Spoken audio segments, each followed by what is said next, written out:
Salve, salve, esse é o canal Manda Corte Podcast. Aqui você acompanha os cortes dos maiores canais de podcast do Brasil. Por isso, não se esqueça de curtir, se inscrever e ativar as notificações para você ficar sabendo de todo vídeo novo que a gente mandar por aqui. Bora pro vídeo. Língua conhecida. Ela não... Ninguém descobriu ainda. É realmente uma das línguas mais difíceis de se falar. E ela não se liga ao germânico, nem ao latim, nem ao cirílico, enfim, é uma coisa assim. O húngaro realmente é único, né? Imagina eu me comunicando com o húngaro. Não tinha, é jogo de mímica ali, né?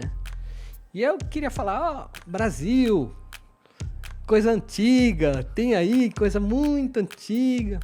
Procurando coisa de Santos Dumont. Não, tava procurando qualquer coisa ali que remetesse em português, algum material. Tinha muito livro, assim, nas estantes e tal. Tá. Tinha uns livros lá que eu acho que era de Copérnico. E o que tu tava fazendo lá, cara? Cara, ali eu tava fazendo... Olha só que interessante. Quando eu tinha 10 anos de idade, eu li um livro. A minha professora pediu pra eu ler um livro húngaro. Chama Meninos da Rua Paulo.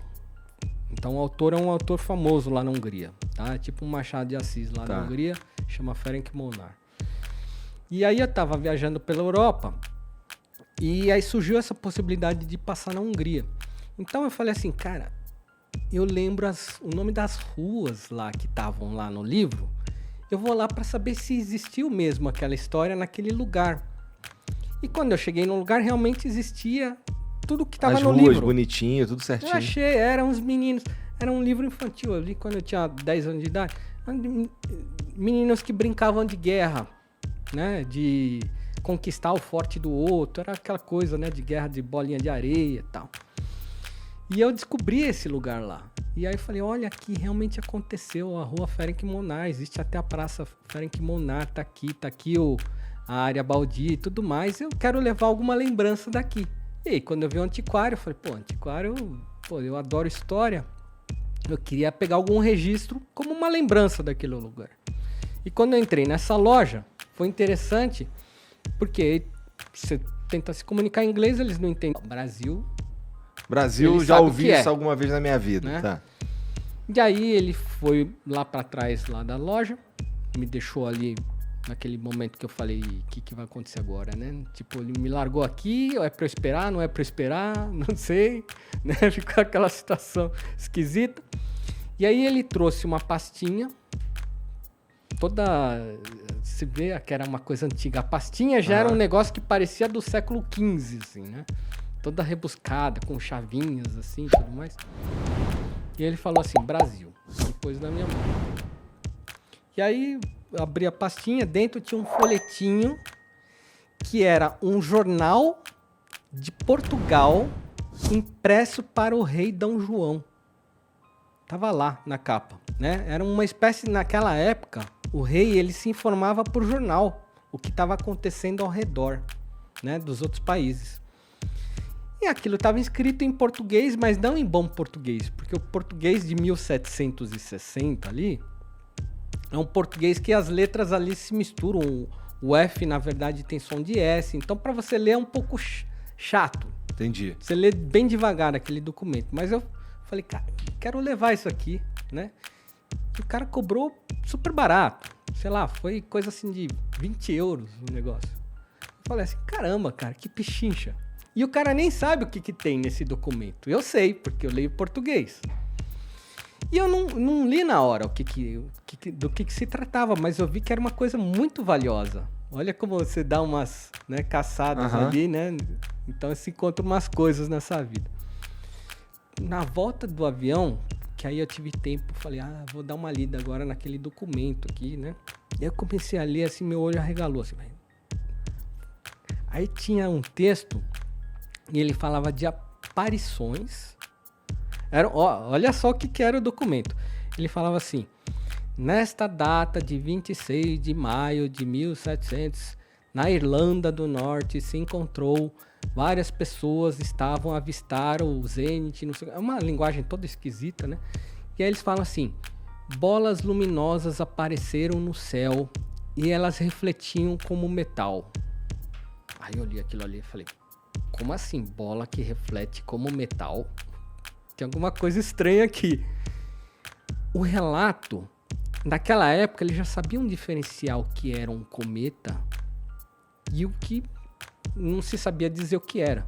Lembrando que isso daí muito antes, 200 anos antes de Santos Dumont. Sim, 200 anos antes de Dumont, e ali ele tem um relato naquele jornal que 1000 pessoas testemunharam lá na região da Irlanda ali, bolas de metal lutando nos céus. Cara, como assim? O que pode ser isso?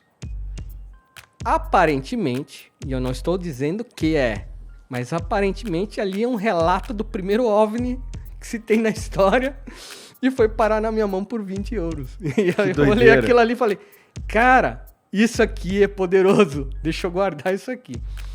Então, até hoje, assim, eu só mostrei para um amigo meu que é ufólogo, esse material, né? E ele olhou, aí ele já queria tirar foto, publicar, eu falei, não, peraí, calma aí.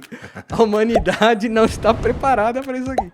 Eu não sei o que fazer com aquele documento, mas ele faz parte hoje do meu acervo. E é muito interessante e extremamente intrigante aquele documento.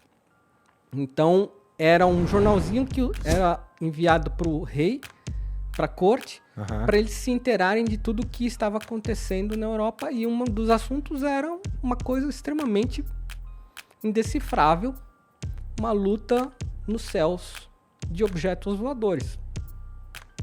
O que pode ser isso?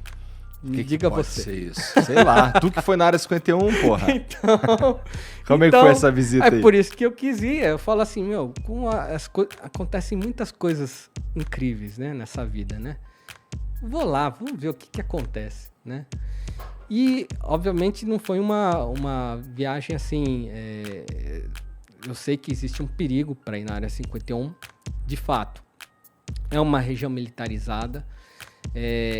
Ele não aparece em qualquer mapa assim, ó, faça esse caminho e chegue na área 51. Então, eu encontrei em Roswell um cara. Esse cara, ele tinha escrito um livro sobre que ele tinha conseguido chegar na área 51. E ele dava as coordenadas para chegar na área 51. Então, nessa época, foi em 2014, eu falei de Roswell, eu peguei um carro e fui até Nevada. Atravessei os Estados Unidos porque eu falei assim, eu vou aproveitar isso aqui, porque até então eu nunca tinha visto nenhum material, nenhuma literatura sobre como chegar à área 51. E eu fiquei extremamente intrigado com aquilo. Eu falei, pô, o cara falou que teve lá. Se ele chegou, dá para chegar, né? E aí foi uma viagem assim que você pega a highway lá, né? E é deserto, é aquela reta que você vê o começo e você não vê o fim, né? E deserto de um lado, deserto do outro. E quanto tempo durou essa viagem aí? Cara, de Roswell pra lá, foram uns 3 dias aí, porque fui parando em vários lugares. Mas aí eu parei em Las Vegas, que é o lugar mais próximo dessa região onde está o condado de Rachel, que é a cidade mais próxima da área 51. Que é interessante, né? Porque assim, a área mais próxima da área 51 é um lugar onde vai turista pra caralho. É né? verdade. Não, então. E aí, eles não recomendam que você vá de jeito nenhum à área 51. Qualquer pessoa que você perguntar, olha, tem algum mapa para levar à área 51? O americano, ele te olha com uma cara de tipo, você não vai fazer isso, cara. Né? Ele te olha assim, assustado. Tipo assim, não faça isso, eles matam as pessoas, eles atiram e depois perguntam o nome, né? Então você fala assim, será que eu perguntei para um louco ou é para valer isso aí, mesmo? Né? Então a gente lê muitas histórias e a gente não sabe o que acreditar.